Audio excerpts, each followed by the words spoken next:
कुछ 10 छोटे छोटे बच्चे अपनी क्लास टीचर हेमा के साथ स्कूल की तरफ से ताजमहल देखने जा रहे थे, जिसके लिए उन्हें रात की 10 बजे की ट्रेन में जाना था। बच्चों के माँ बाप उन्हें स्टेशन पर हेमा और पीटी टीचर मोहित के साथ छोड़कर चले जाते हैं। ट्रेन के इंतजार में बच्चे स्टेशन पर फुटबॉल खेलने लगते हैं। तभी कार्तिक की बॉल जोर से मारने पर एक कांच की बोतल टूट जाती है, जिसमें से धुआं निकलता है और एक चुड़ैल आजाद हो जाती है। अरे कार्तिक, ये तूने क्या किया? देख, तूने एक बोतल फोड़ दी। अच्छा हुआ मैम ने हमें नहीं देखा, वरना डांट पड़ती। हाँ यार, अरे कोई नहीं ना, एक खाली बोतल ही तो थी। शुक्र है अनजाने में ही सही, लेकिन इन छोटे छोटे बच्चों ने मुझे यहाँ से आजाद कर दिया। कितने सालों से मैं इस बोतल में कैद थी, दम घुट रहा था मेरा। उन तांत्रिकों को तो मैं छोड़ूंगी नहीं। अरे बच्चों, इधर आ जाओ और हाथ पकड़ लो सारे बच्चों एक दूसरे का। जी सर। अरे मैडम, एक बार ट्रेन में चढ़ाने से पहले गिनती कर लेना। हाँ हाँ बिल्कुल, जल्दी से लाइन लगा लो एक एक बच्चा। चलो अब आप सब एक एक करके ट्रेन में चढ़ती जाना मेरी गिनती के साथ। 1 2 3 4 5 6 7 8 9 10। मोहित बैग ले लो, सारे बच्चे ट्रेन में चढ़ गए। जी मैडम। अरे बच्चे कहाँ जा रहे हैं? मुझे इनके पीछे जाना होगा। इस तरह सारे बच्चे ट्रेन में बैठकर शोर मचाने लगते हैं। वहीं चुड़ैल भी उनके पीछे ट्रेन में आ जाती है। आखिर ये चुड़ैल बच्चों के पीछे ट्रेन में क्यों जा रही थी? क्या वो इन बच्चों को मारने जा रही थी या बात कुछ और थी? जानने के लिए कहानी में आगे चलते हैं। बल्ले बल्ले ती शावा शावा, शावा पियो ती कावा कावा। आज तो हम घूमेंगे ट्रेन में, आहा आहा। ये गाना खत्म हुआ, पर जर्नी तो अब शुरू होगी। मजा तो तब आएगा जब ये ट्रेन चलेगी और उसकी ठंडी ठंडी हवाएं खिड़की से हमारी तरफ आएंगी। पता है, मैं कभी भी ट्रेन में नहीं बैठा हूँ, पर मैं तो बैठी हूँ। मैं पिछले साल ही मम्मी के साथ कुल्लू मनाली गई थी। हाँ, तो तू क्यों आई है? घर पर ही रहती ना। क्यों? मैं क्यों नहीं आ सकती? तुम लोग ही आओगे क्या मैम के साथ? अच्छा, अब ज्यादा बन मत, चुपचाप बैठ जा। अरे बच्चों बस, तुम तो अभी से ही शोर मचाने लग गई। अभी टाइम लगेगा, चुपचाप बैठो। Okay sorry sir. चुड़ैल उन बच्चों की ट्रेन की सीट के ऊपर ही थी। उन्हें देखकर वो कहती है, ये बच्चे हंसते हुए कितने अच्छे लग रहे हैं। इन्हीं की बदौलत मैं उस बोतल से आजाद हुई हूँ। मुझे इनका शुक्रिया तो करना होगा, पर कैसे? बच्चे बात कर ही रहे थे कि मोहन की नजर चुड़ैल पर जाती है और चुड़ैल अपने हाथ के इशारे से उसे चुप कराकर अपने पास बुलाती है। तभी धीरे से मोहन भूमि के कानों में कहता है, भूमि, सीट के ऊपर देख, मुझे चुड़ैल आंटी दिखाई दे रही है और वो मुझे बुला रही है। अरे हाँ, वो तो मुझे भी दिखाई दे रही है और मुझे भी बुला रही है, लेकिन कितनी डरावनी है। तभी चुड़ैल बच्चों को चॉकलेट दिखाकर अपनी सीट पर बुलाती है और बच्चे चले जाते हैं। अरे आंटी, क्या ये चॉकलेट हमारी है? हम खाएंगे इसे। हाँ बच्चों, तुम्हारी है और मैं सबको चॉकलेट दूंगी। अब जल्दी से बताओ, उस बॉल से किसने उस कांच की बोतल को तोड़ा था? अरे आंटी, वो देखो जो लॉलीपॉप खा रहा है ना, उस कार्तिक ने ही उस कांच की बोतल को जोर से तोड़ दिया था बॉल से। आप उसे डांटोगी? वो बोतल आपकी थी। नहीं नहीं बच्चों, मैं डांटूंगी नहीं, मैं तो शाबाशी दूंगी, क्योंकि एक गंदे अंकल ने मुझको उस बोतल में बंद कर दिया था। कार्तिक ने उस बोतल को तोड़ दिया तो मैं बाहर आ गई। इसीलिए मैं आप सब बच्चों को थैंक यू कहूंगी। और हाँ, अपनी मैम को कुछ मत बताना। ओह, तो हम अभी कार्तिक को बुलाते हैं। कार्तिक, कार्तिक, जल्दी ऊपर आओ, आंटी हमें चॉकलेट देंगी, मैम को मत बताइयो। तभी कार्तिक और बाकी बच्चे दोनों तरफ की ऊपर की सीट पर बैठकर चुड़ैल से बातें करने लगते हैं और हंसने लगते हैं। उन दोनों टीचर को भी कुछ पता नहीं चलता, लेकिन बीच में ट्रेन एक स्टेशन पर रुकती है, जहां राघव को मना करने पर भी वो स्टेशन पर चला गया। तभी राघव को एक उड़ती हुई पतंग पटरी पर मिलती है, जिसे उठाने वो चला जाता है। इतने में उसका पैर फंस जाता है और ट्रेन चलने लगती है। बचाओ, मुझे बचाओ, मैं मरना नहीं चाहता। राखी, मोहन, भूमिका, मुझे बचाओ। चुड़ैल आंटी, चुड़ैल मुझे बचा लो वरना उसके ऊपर ट्रेन चल जाएगी। अरे ये क्या किया राघव? तुम सब यही रहना, मैं राघव को अभी बचा कर लाती हूँ। ट्रेन चलना स्टार्ट हो जाती है। इतने में चुड़ैल राघव का पैर जल्दी से निकाल कर उसे उठा लेती है और ट्रेन में ले आती है। तभी रोते हुए राघव कहता है, मम्मी आज तो मेरे ऊपर ट्रेन ही चढ़ जाती। ऐसे रो मत, चुप हो जाओ, कुछ नहीं हुआ, ठीक हो तुम, मैं हूँ ना, मैंने बचा लिया। थैंक यू चुड़ैल आंटी, आप नहीं होती तो मैं मर जाता। अरे ऐसे नहीं बोलते, अगर तुम सब बच्चे बॉल से नहीं खेल रहे होते तो मैं बाहर नहीं आ पाती और फिर तुम्हें कैसे बचाती। ठीक है आंटी। अरे बच्चों, बहुत देर से तुम्हें देख रही हूँ, ये तुम किससे बातें कर रहे हो? कुछ नहीं, कुछ भी तो नहीं मैम, हम तो आपस में ही बातें कर रहे हैं। ठीक है, अब चुपचाप सीट पर बैठ जाओ, अभी 3 घंटे और हैं। मैम मुझे और कार्तिक को वॉशरूम जाना है। मैम मुझे भी, आई गो टू वॉशरूम प्लीज। अच्छा मोहित, तुम बाकी बच्चों का ध्यान रखो, इन तीनों बच्चों को मैं वॉशरूम से ले जाकर आती हूँ। Okay ma'am. हेमा तीनों को वॉशरूम ले जाती है जो कि दूसरे डिब्बे की ओर होता है। बच्चे एक एक करके वॉशरूम यूज करते हैं। वहीं दूसरी तरफ ट्रेन में अचानक से उसी जगह आग लग जाती है। आधे बच्चे ट्रेन के दूसरी तरफ होते हैं और आधे बच्चे हेमा के पास।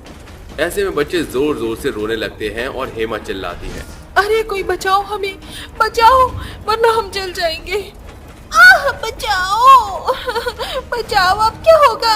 हम जल जाएंगे, हम ही मर जाएंगे। हाँ मैम, हम ताजमहल नहीं देख पाएंगे कभी भी। अरे तुम्हें ताजमहल की पड़ी है, यहाँ हमारा ही ताजमहल बन जाएगा एक बार इस ट्रेन में भुन गए तो।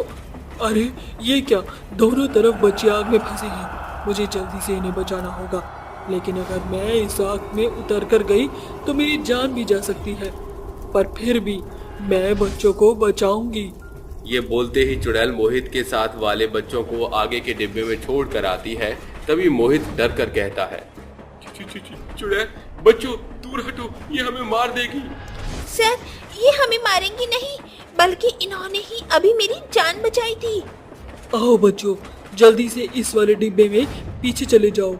ऐसा बोलकर चुड़ैल बच्चों को दूसरी तरफ भेज देती है और अपनी फूंक से आगे की आग को बुझाने की कोशिश करती है। आग काफी हद तक कम हो जाती है लेकिन बुझती नहीं है। चाहे आग में ही मेरी जान क्यों न चली जाए, लेकिन मुझे बच्चों को बचाना ही होगा। चुड़ैल उस आग में कूदकर हेमा की तरफ चली जाती है। आग में घुसने से वो थोड़ी थोड़ी पिघलने लगती है। बच्चों मेरे पास ज्यादा वक्त नहीं है, जल्दी मेरे साथ चलो, मैं तुम्हें बचा लूंगी। चुड़ैल मैम, आप घबराओ मत, चुड़ैल आंटी हमें बचाने आई है।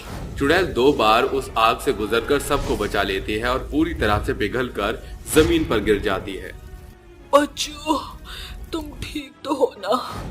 मैं तुम्हारा शुक्रिया करना चाहती हूँ कि तुमने मेरी जान बचाई।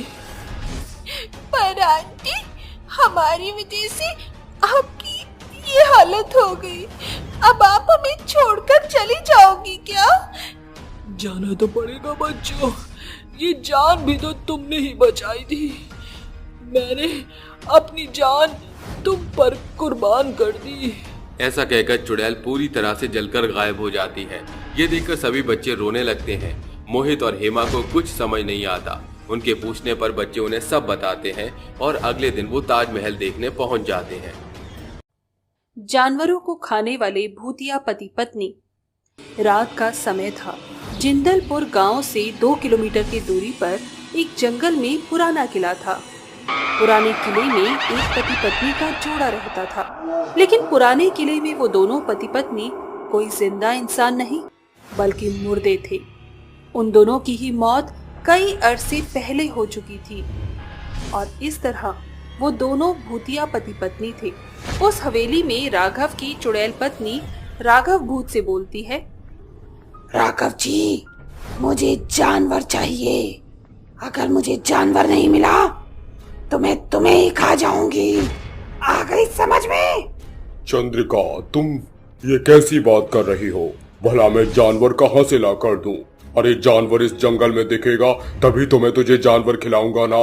मुझे फर्क नहीं पड़ता, अगर तुम जानवर नहीं लेकर आए तो मैं सच में तुम्हें खा जाऊंगी।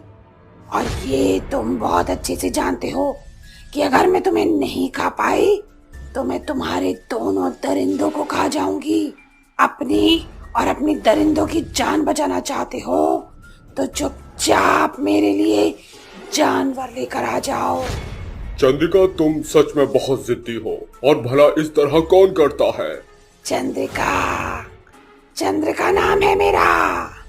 ऐसा कोई और नहीं बल्कि चंद्रिका चुड़ैल करती है। मेरे दरिंदों, चलो इस जानवर लेने के लिए हमें इस हवेली से बाहर निकलना होगा। इतना कहकर भूत और भूत के 2 दरिंदे हवेली से बाहर निकल जाते हैं, जिसके बाद वो सभी पूरे जंगल में इधर से उधर भागने लगते हैं। भूत और दरिंदे भागते हुए जंगल के बीचों बीच पहुंच जाते हैं, जहां वो कुछ जानवरों को इधर से उधर खेलता हुआ देखते हैं। उन जानवरों को देख भूत अपनी दरिंदों से कहता है, देख रहे हो मेरे दरिंदों, ये जानवर किस तरह आपस में खेल रहे हैं। चलो चलकर इनके साथ थोड़ी सी मस्ती की जाए। हाँ हाँ भूत मालिक, हमें इस जानवरों के साथ जरूर खेलना चाहिए। नहीं नहीं मालिक, हमें इनके साथ नहीं खेलना चाहिए, क्योंकि अगर चुड़ैल को खाने में जरा भी देरी हो गई तो वो हम में से किसी को नहीं छोड़ेगी। उसने पहले ही हमें ये धमकी दे रखी है। हाँ, तू बिल्कुल सही बोल रहा है। हमें इन जानवरों को पकड़ के उस चुड़ैल के पास लेकर जाना होगा, वरना वो हमें खा जाएगी। हे भगवान, मेरी तो किस्मत ही फूट गई। पता नहीं मैंने कौन से जन्म में इस नालायक से शादी कर ली, और आज मरने के बाद भी वो मुझे सुकून से रहने नहीं देती। ये नहीं कि खुद का शिकार खुद ही करे। इतना कहकर भूत अपने दोनों दरिंदों को जानवरों को उठाने का ऑर्डर देता है, जिसके बाद वो दोनों दरिंदे जानवरों को उठाते हैं और हवा में उड़ते हुए चुड़ैल के पास पहुंच जाते हैं। चुड़ैल गुस्से में दिल मिलाते हुए बोलती है, कहाँ है मेरा शिकार? अगर आज तुम लोग मेरे लिए शिकार नहीं लाए होगे तो काल देवता की कसम मैं तुम लोगों को नहीं छोड़ूंगी। अरे डार्लिंग, तुम इतना गुस्सा क्यों कर रही हो? मैं तुम्हारे लिए बड़े बड़े 2 हिरन लाया हूँ। क्या तुम उसे खाकर अपना पेट नहीं भरोगी? कहाँ है? जल्दी दो, मेरे पेट में भूख से बड़े बड़े चूहे दौड़ रहे हैं। तो अपने पेट से उन चूहों को निकाल कर खा जाती ना। अब लोगों से इतनी मेहनत क्यों करवाई है तूने? तुझे जानवर खाना है या नहीं? अगर खाना है तो मुंह बंद करके चुपचाप खड़े रहे। इस तरह वो चुड़ैल एक हिरन अपने भूतिया पति को देती है और दूसरा हिरन खुद बड़े ही चाव से खाने लगती है। कुछ समय बाद वो दोनों उसी हिरन को खाकर खत्म कर देते हैं और हिरन की हड्डियों को अपनी दरिंदों के सामने फेंक देते हैं। अब सुबह होने वाली थी। सुबह की रोशनी देख चुड़ैल बोलती है, अरे जानो, सुबह होने वाली है। अब मुझे नींद आ रही है। चलो चलकर सो जाते हैं। बाकी ये दरिंदे तो हमारी रक्षा के लिए यहाँ पर तैनात हैं ही। भूत उसकी बात से सहमत हो जाता है, जिसके बाद चुड़ैल और भूत दोनों ही गायब हो जाते हैं और एक बार रात की चांदनी फिर उजागर होती है और उस चांदनी को देख चुड़ैल अपने पति से बोलती है, आज मेरा मन गांव में जाकर गांव के जानवरों को खाने का है, क्योंकि अब इस जंगल में जानवर नहीं बचे। क्यों राघव, क्या कहते हो तुम? हाँ, बिल्कुल, तुम बिल्कुल सही बोल रही हो। चलो यहाँ से चलकर अब अपना आतंक हम गांव में फैला देते हैं। तो देर किस बात की जानो, चलो। इतना कहकर वो दोनों भूतिया पति पत्नी एक दूसरे का हाथ पकड़ते हैं और मस्त मगन होकर गांव में निकल पड़ते हैं। गांव में जाने के बाद वो दोनों पति पत्नी अपना आतंक बुरी तरह फैला देते हैं। वो कभी किसी के घर के कुत्ते को मारकर खा जाते तो किसी के घर की बकरी खा जाते। धीरे धीरे उन लोगों का यह आतंक बढ़ने लगा और उस आतंक को देख गांव के लोग आपस में बोलते हैं, अरे गांव वालों, यहाँ पर अब हमारी बकरियां, कुत्ते, गाय, भैंस सब चोरी हो रहे हैं। आखिर ये सब जा कहाँ रहे हैं? ये तो नहीं पता, लेकिन अगर हमें इस चोर को पकड़ना होगा तो हमें पुलिस थाने में अर्जी देनी होगी।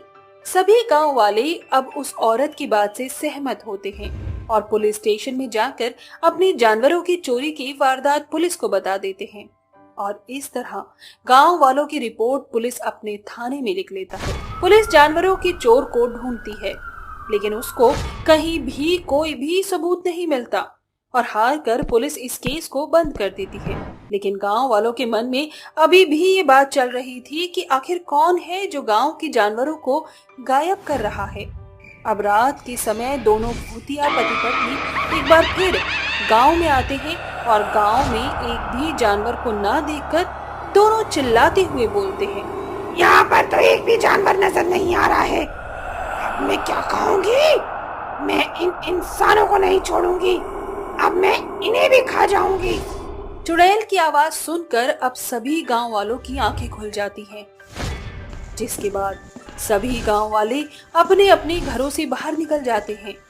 वो लोग जैसे ही अपने घर से बाहर निकलते हैं, वैसे ही वो एक चुड़ैल को अपने गांव के अंदर पाते हैं। ये देख गांव की गंगा बोलती है, अरे दादा, यहाँ पर तो एक भूत और भूतनी है।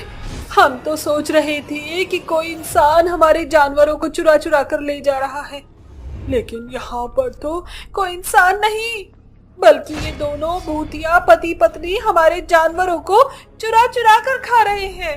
गंगा की बात सुनकर भूत बोलता है, हाँ, हम ही वो लोग हैं जो जानवरों को चुरा चुरा कर खा रहे हैं। तुम हमें रोक सकती हो तो रोक के दिखा दो। इस तरह वो भूतिया पति पत्नी गांव के लोगों पर भी अब हमला करना शुरू कर देते हैं और अंधाधुंध लोगों को मारने लगते हैं। ये सब देख गांव वालों के मन में खौफ बैठ गया था और सभी गांव वाले अब दौड़ते हुए अपने अपने घरों में जाकर छुप जाते हैं। और कुछ समय बाद जब सुबह होती है तो ये बात सरकार को पता चल जाती है कि वहाँ पर कोई भूतिया पति पत्नी उस गांव के ऊपर अपना आतंक फैला रहे हैं और इसीलिए सरकार गांव वालों को उस गांव से दूसरे गांव में शिफ्ट कर देते हैं और उस गांव और उस जंगल को बैन कर देते हैं। और इस तरह वो चुड़ैल और भूत किसी भी इंसान के जानवरों को मारकर नहीं खा सके, क्योंकि वहां पर ना तो कोई इंसान था और ना ही जानवर।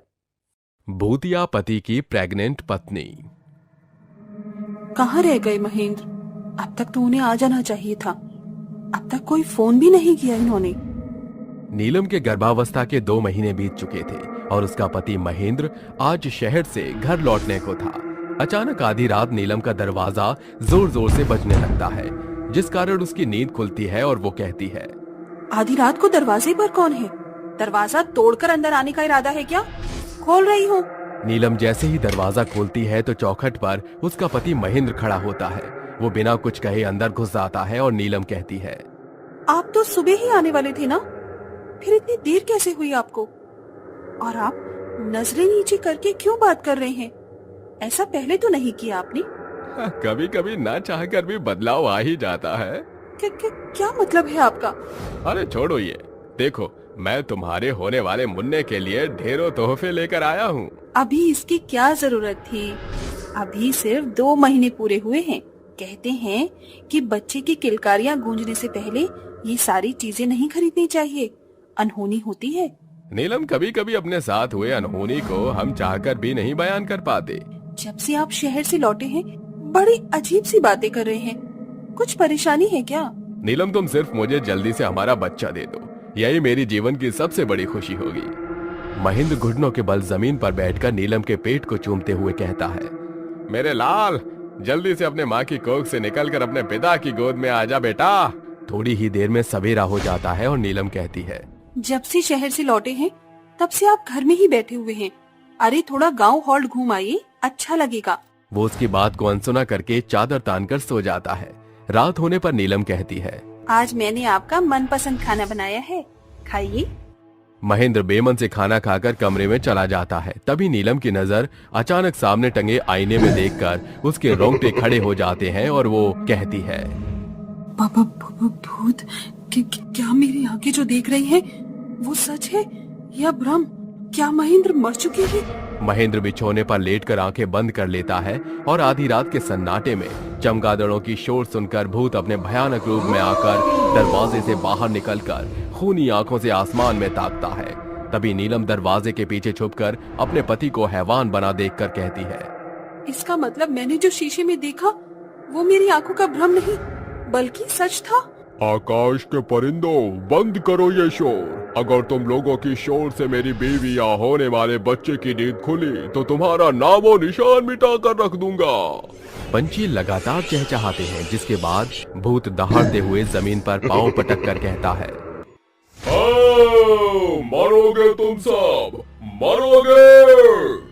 भूत जैसे ही अपनी डरावनी खूनी आंख आसमान की ओर उठाता है, सभी पंछी चहचहाते हुए धूल के तिनकों की तरह जमीन पर तड़प कर गिरने लगते हैं और भूत कहता है, इंसानी मांस न सही तो पंछियों का मांस ही सही, इन्हें खाकर मैं अपनी भूख मिटाऊंगा।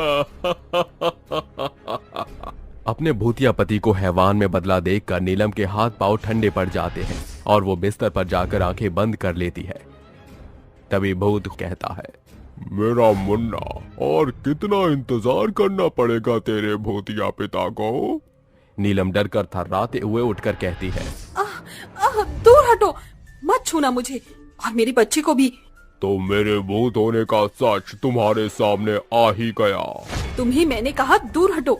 अपने पति से इतना क्या डरना नीलम, आहिस्ता, वरना पीछे गिर जाओगी तो हमारे होने वाले बच्चे को चोट लग जाएगी। मेरे पति का रूप लेने वाले हैवान, कौन है तू? कहाँ है मेरे पति? सब कुछ समझाता हूँ, बैठो।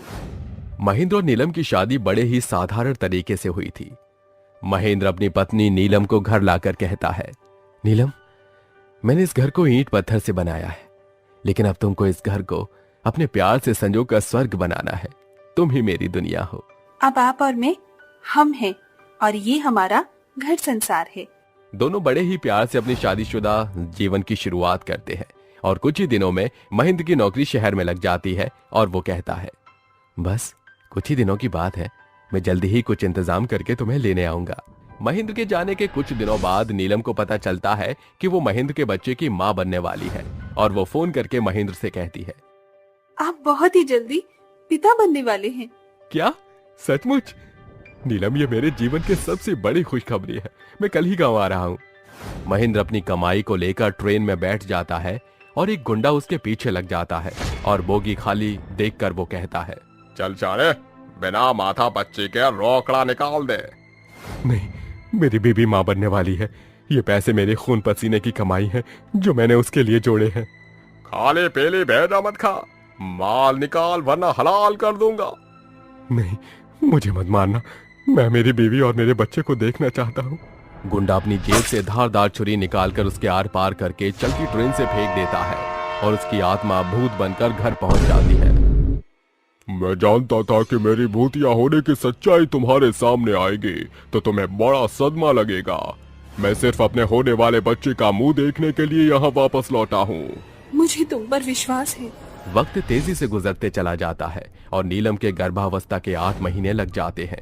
एक रात गांव में जोर की आंधी तूफान उठता है और झमाझम बरसात शुरू होने लगती है। तभी नीलम के पेट में दर्द शुरू होता है, जिसे देख भूत कहता है, मुझे जल्दी से डॉक्टर को लेकर आना होगा।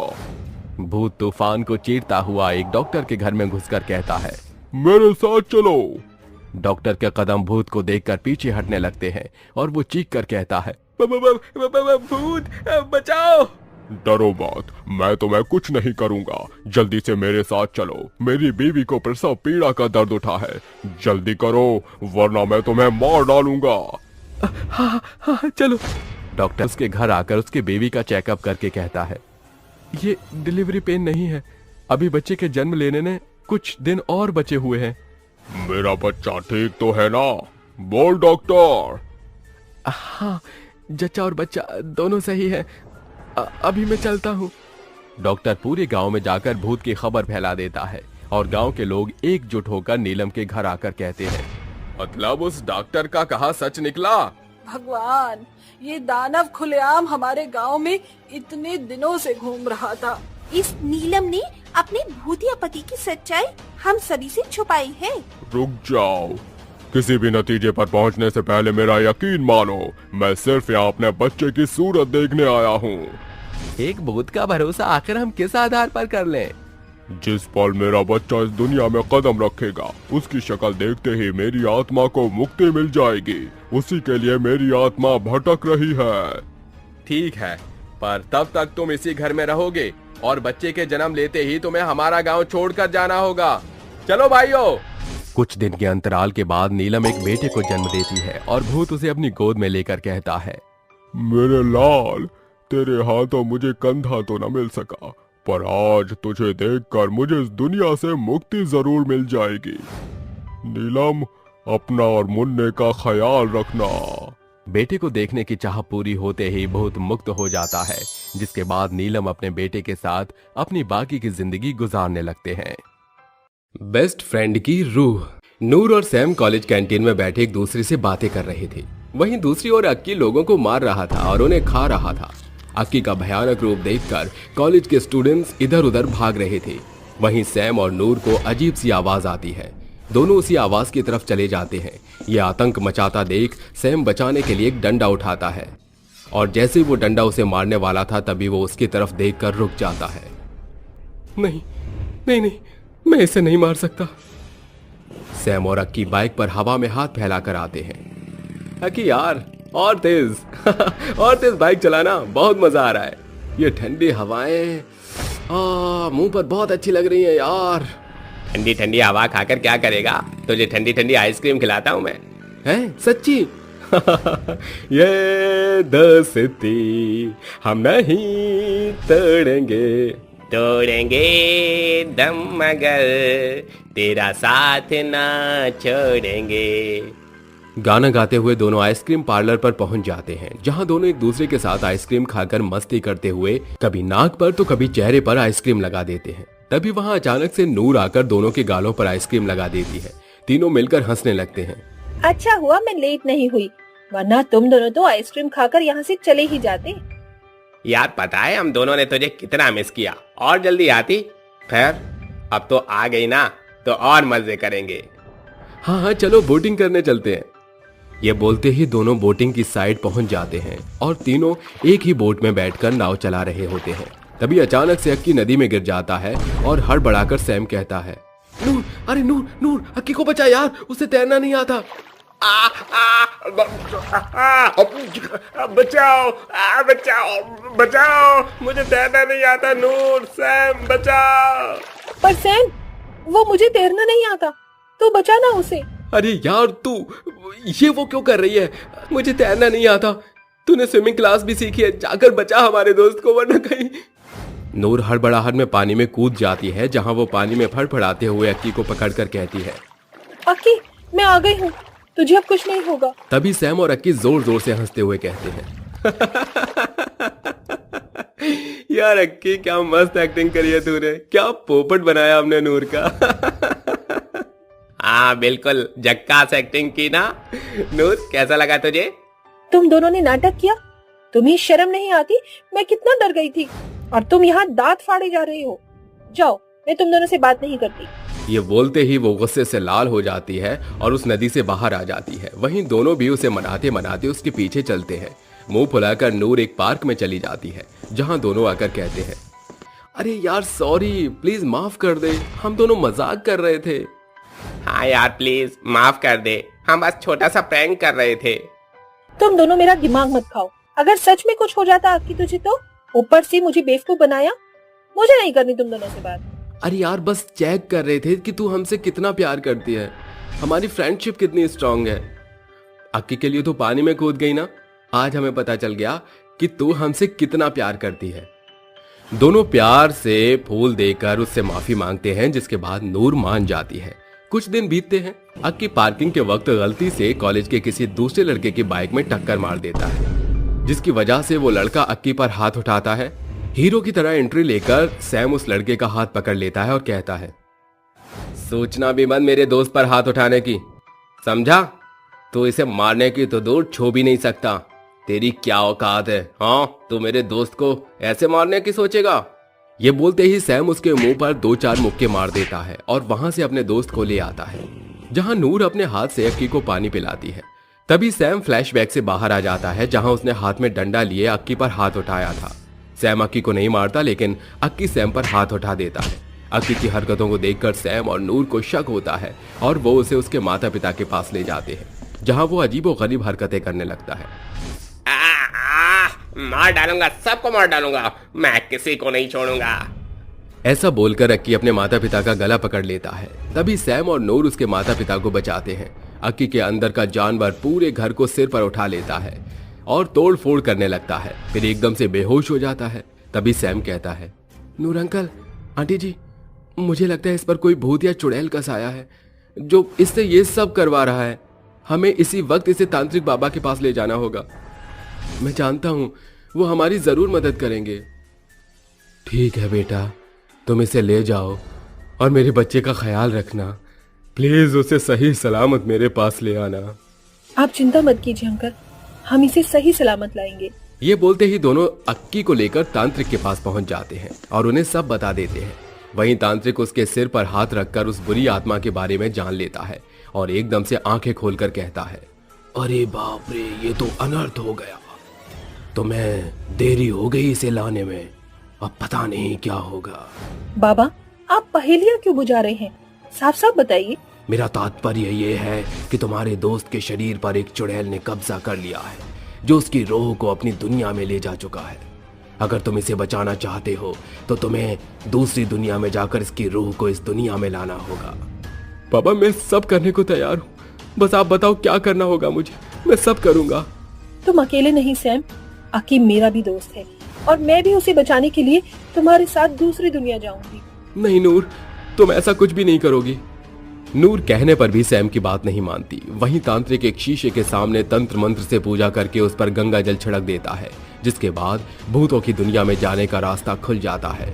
दोनों उस दुनिया में जा रहे थे कि बेटा, ये लो त्रिशूल, तुम अकेले इसका सामना नहीं कर पाओगे, इसलिए उस चुड़ैल का अंत करके अपने दोस्त को इस दुनिया में वापस लाना। विजयी भाव। तांत्रिक से त्रिशूल लेकर दोनों दूसरी दुनिया में पहुंच जाते हैं, जहां बहुत अंधेरा और जमीन पर पानी ही पानी बिखरा था। दोनों उसे आवाज लगाकर ढूंढते हैं। अकी, अकी, कहाँ है तू? अक्की, देख तेरे बेस्ट फ्रेंड तुझे बचाने आए हैं। अक्की! दोनों उसे लगातार आगे ढूंढते चले जाते हैं। अक्की जख्मी हालत में, उसका शरीर पानी में पड़ा हुआ था। दोनों उसकी तरफ जैसे ही जाते हैं, पीछे से चुड़ैल दोनों के सिर पर बहुत जोर से मारती है। तभी दोनों कहते हैं, आह, मेरा सर। कौन है? मेरी दुनिया में बिना इजाजत आ तो गए हो, लेकिन जा नहीं पाओगे। तो तू है जिसने मेरे दोस्त पर कब्जा किया है, छोड़ूंगा नहीं मैं तुझे। जैसे ही सैम उस त्रिशूल से चुड़ैल पर वार करता है, चुड़ैल अपनी शक्ति से उस त्रिशूल को गिरा देती है। वो अपनी शक्तियों से उन पर हमला कर देती है। दोनों कभी झुककर बचते हैं तो कभी कहीं छिप जाते हैं। तभी अक्की की रूह उन्हें आवाज लगाती है, सैम, सैम, नूर, मुझे बचा लो, इसने मुझे बहुत टाइम से यहाँ पर कैद कर रखा है। मेरे हाथों को कैसे जंजीर से जकड़ा हुआ है, मैंने खाना भी नहीं खाया यार। हम आ गए अक्की, तू परेशान मत हो। अच्छा, तो यहाँ छुपी हुई थी तू, अब तो तू भी मरेगी। ये बोलते ही चुड़ैल उसे मारकर अधमरा कर देती है। तभी वो सैम को भी मारती है। फिर सैम कैसे भी करके उस त्रिशूल को उठाता है और तेजी से चुड़ैल की नाभि पर मारते हुए कहता है, हर हर महादेव की जय। क्या हो रहा है? मार डाला मुझे, छोड़ूंगी नहीं मैं तुम लोगों को, वापस आऊंगी। मेरा शरीर जल रहा है। सैम के त्रिशूल से वार करते ही चुड़ैल जलकर मर जाती है और वो अपने दोनों दोस्तों को किसी तरह उठाकर उसी शीशे से अपनी दुनिया में वापस आ जाता है, जिसके बाद सब ठीक हो जाता है। वैद्य चुड़ैल। हरिया नाम का एक व्यक्ति भागता हुआ दिया नाम की औरत के घर पर जाता है, जहां वो एक चुड़ैल को घर की छत से चिपका हुआ देखता है। चुड़ैल को देख हरिया जोर से चिल्लाता हुआ बोलता है, हाँ, चुड़ैल। हरिया की आवाज सुनकर चुड़ैल नीचे उतरती है और उसके सामने आकर उससे बोलती है, चुप हो जाओ और मुझे बताओ इस वक्त यहाँ क्यों आए हो? अरे पहले तुम बताओ, तुमने हमारी वैद्य रानी के साथ क्या किया? मैं यहाँ अपनी वैद्य रानी को बुलाने आया हूँ। अरे मेरी बीवी गर्भवती है, उसकी हालत बहुत खराब है। क्या तुम्हारी बीवी गर्भवती है और उसकी हालत बहुत खराब है? अब मैं इस रूप में कैसे जाऊं इसकी बीवी की जान बचाने के लिए? अगर मैं इस वक्त उसकी बीवी की जान बचाने के लिए नहीं गई तो वो और उसका बच्चा मारा जाएगा, और अगर मैं चली गई तो सबको पता चल जाएगा कि मैं एक चुड़ैल हूँ। चुड़ैल गहरी सोच में होती है कि तभी मौका देखकर हरिया वहां से भागने लगता है, पर चुड़ैल अपनी शक्तियों से उसके पैर को जाम कर देती है, जिस वजह से हरिया अपनी जगह से हिल नहीं पाता। जिसके बाद हरिया चुड़ैल से बोलता है, देख चुड़ैल, मुझे नहीं पता कि तू कौन है और क्या चाहती है, पर मेरी बीवी जिंदगी और मौत के बीच जूझ रही है। मुझे जाने दे यहाँ से। अगर मैंने तुम्हें छोड़ दिया तो तुम गांव में जाकर सभी गांव वालों को सच बता दोगे कि मैं एक चुड़ैल हूँ, इसलिए मैं तुम्हें नहीं छोड़ सकती। इतना बोलकर चुड़ैल अपनी शक्तियों से हरिया को एक कुर्सी से बांध देती है और उसके मुंह पर एक पट्टी भी बांध देती है, और चुड़ैल हरिया के घर जाती है। जिसके बाद वो अपनी शक्तियों की मदद से वहां खड़े सभी लोगों को बेहोश कर देती है और हरिया की बीवी की जान बचा लेती है। इसी के साथ सुबह हो जाती है और चुड़ैल अपनी इंसानी रूप ले लेती है। उधर हरिया भी जैसे तैसे करके उस घर से आजाद हो जाता है और भागते हुए अपने घर आता है, जहां वो अपने सामने वैद्य महारानी यानी कि दिया को देखता है। दिया को देख हरिया दिया के पास जाता है और उससे बोलता है, वैद्य महारानी, आप यहाँ हैं। भगवान का लाख लाख शुक्र है कि आपको कुछ नहीं हुआ। वैद्य महारानी, क्या आप जानती हैं, जब कल रात मैं आपके घर गया तब मैंने वहां पर एक चुड़ैल देखी। क्या? मेरे घर में एक चुड़ैल? हाँ वैद्य महारानी, और मैं बहुत डर गया था। वैद्य महारानी, उस चुड़ैल को आपके घर में देखकर मुझे लगा कि उसने आपको मार दिया।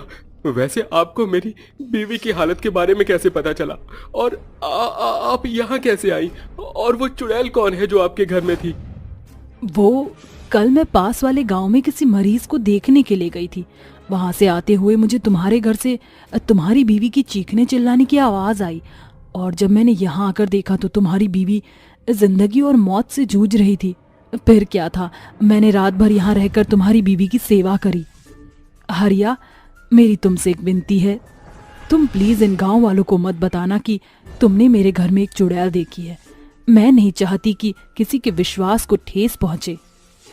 ठीक है वैद्य महारानी, मैं ये बात किसी को नहीं बताऊंगा, और आपको भी मुझसे वादा करना होगा कि आप इस जंगल में नहीं जाओगी। आप जंगल में रहती हैं, इसलिए वो चुड़ैल आपके घर आ गई। वो तो अच्छा हुआ कि कल रात मैं बच गया, साथ ही साथ आप भी। इसलिए मैं चाहता हूँ कि आप अब मेरे साथ रहें, मेरे इस घर में। आज आपकी वजह से मेरी बीवी बच्चों की जान बच सकी है। अब हरिया के बार बार बोलने पर चुड़ैल उसे मना नहीं कर पाती और वहीं रुक जाती है, और रात होते ही चुड़ैल उसके परिवार को बेहोश कर देती है और हरिया की तरफ देखकर बोलती है, मुझे माफ करना हरिया, पर मुझे ये करना पड़ा। अगर मैं ऐसा नहीं करती तो तुम फिर से मेरा असली रूप देख लेते, और डर से तुम मेरी सारी सच्चाई गांव वालों को बता देते। गांव वाले मुझे कभी माफ नहीं करते, क्योंकि उनकी नजरों में तो मैं एक चुड़ैल ही रहती। इसलिए मुझे ये सब कुछ करना पड़ रहा है। अब इसी तरह से चुड़ैल दिन में अपना इंसानी रूप लेकर गरीब और असहाय लोगों की मदद करती और उसका इलाज करती, और रात होते ही अपने असली रूप में आ जाती। लोगों की नजर से बचने के लिए वो हरिया और उसकी बीवी को बेहोश करके जंगल में चली जाया करती और सुबह होने से पहले घर आ जाती। ऐसे ही एक दिन चुड़ैल अपने असली रूप में होती है। रात का समय होता है, वो जंगल की तरफ जा रही होती है। तभी एक आदमी चंपक की नजर चुड़ैल पर पड़ती है, और अपने गांव में चुड़ैल को घूमता देख वो जोर से चिल्लाता है और सभी गांव वालों के घर का दरवाजा पीटने लगता है, जिससे सभी गांव वाले अपने घर से बाहर निकलते हैं और चुड़ैल को देख उसे घेर लेते हैं। तभी मंदिर का एक पंडित भी वहां आ जाता है, जो अपने तंत्र विद्याओं से उस चुड़ैल को अपने कब्जे में कर लेता है। अरे न जाने ये चुड़ैल हमारे गांव में कहां से आ गई। वो तो अच्छा हुआ कि मैंने इसे गांव में घूमते हुए देख लिया और सभी गांव वालों को यहाँ जमा कर लिया। शोर की आवाज सुनकर हरिया भी होश में आ जाता है और वो भी बाहर आकर देखने लगता है कि गांव में क्या हो रहा है, जहां वो देखता है कि एक पंडित चुड़ैल को पकड़कर उससे बोलता है, बता चुड़ैल, कौन है तू और यहाँ क्यों आई है? मैं नहीं बता सकती कि मैं कौन हूँ। बताना तो तुझे पड़ेगा। इतना बोलकर पंडित कुछ मंत्र पढ़ता है, जिससे चुड़ैल को काफी दर्द होता है और उसके शरीर पर चोट के निशान बनने लगते हैं, जिस वजह से चुड़ैल सभी गांव वालों को बताते हुए बोलती है, मेरा नाम दिया है और मैं एक आदिवासी हूँ जो अपने परिवार के साथ जंगल में रहा करती थी। मेरा पति एक वैद्य था जो अपनी जड़ी बूटी से सबका इलाज किया करता था। उनके साथ रहकर मैं भी ये काम सीख गई थी। पर एक दिन एक दुर्घटना में मेरे पति की मृत्यु हो गई, जिसके बाद मैं अपनी सास के साथ अकेले रहने लगी और अपने पति वाला काम करके अपनी सास की सेवा करती और घर चलाया करती। परंतु एक दिन जब मैं जंगल में जड़ी बूटी तोड़ने गई, तब एक जहरीले सांप ने मेरे पैर पर काट लिया, जिससे मेरी भी मृत्यु हो गई। मेरी सास ये सदमा बर्दाश्त ना कर सकी और वो भी चल बसी। परंतु मरने के बाद मैं एक चुड़ैल बन गई और मुझे भगवान से वरदान मिला कि मैं दिन में इंसान बनकर रह सकती हूँ और रात को एक चुड़ैल। इसलिए मैं दिन में एक इंसान बनकर लोगों की सेवा करती हूँ, ताकि कोई और व्यक्ति मेरी तरह अपने परिवार को ना खो सके, और रात को मैं एक चुड़ैल बन जाती हूँ। और तुम गांव वालों के डर से मैं जंगल में ही रहा करती हूँ, परंतु भगवान की लीला देखो, आज तुम सभी गांव वालों ने मेरा असली रूप देख लिया और अब मेरी मुक्ति का समय भी हो गया है, क्योंकि भगवान जी ने ये वरदान देते हुए मुझे बोला था कि अगर मेरी सच्चाई किसी को पता चल जाएगी तो उसी दिन मुझे मुक्ति मिल जाएगी। इसलिए अब मैं तुम गांव वालों की और सेवा नहीं कर सकती, मेरा बुलावा आ चुका है। तभी एक तेज रोशनी चांद से होकर चुड़ैल के ऊपर पड़ती है और चुड़ैल वहां से गायब हो जाती है, जिसके बाद सभी गांव वालों को अपनी गलती का एहसास होता है। साथ ही हरिया को पछतावा होता है कि वो अपनी वैद्य महारानी को जाने से नहीं रोक पाया।